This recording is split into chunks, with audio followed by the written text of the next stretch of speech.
I stand with the protesters.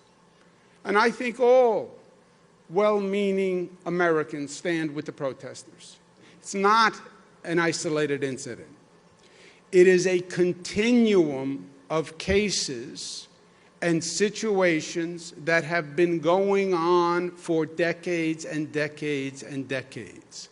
These are just chapters in a book.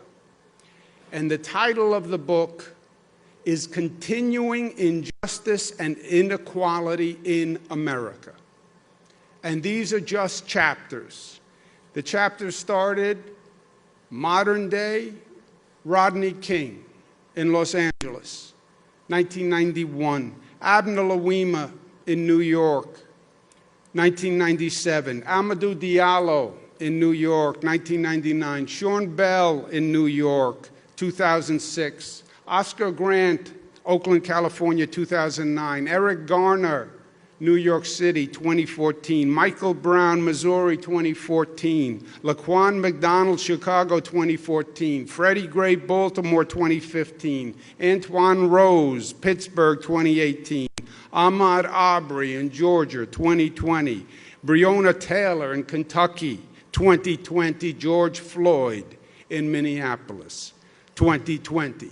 That's why the outrage. That's why the frustration and the anger. It is not about one situation. It's about the same situation happening again and again and again and again, and seeing the same thing and not learning the lesson.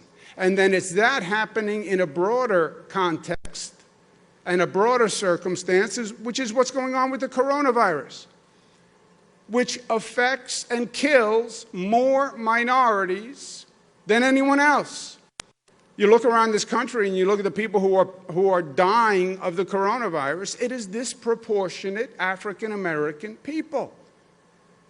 And it's just a continuing injustice, and that's the frustration and that's the protests. Nobody is sanctioning the arson and the burglaries, but the protesters and the anger and the fear and the frustration, yes, yes. And the demand is for justice. And when the prosecutor came out and said, well, there's other evidence, but I can't tell you anything more than that, that only incited the frustration. Injustice in the justice system. How repugnant to the concept of America. And over and over and over again. I stand against the arson and the burglary and the criminality. I stand with the protesters. And I think all well-meaning Americans stand with the protesters. Enough is enough. How many times do you have to see the same lesson replayed before you do something? This country is better than this. It has been better than this. And it shouldn't take this long to end basic discrimination and basic injustice.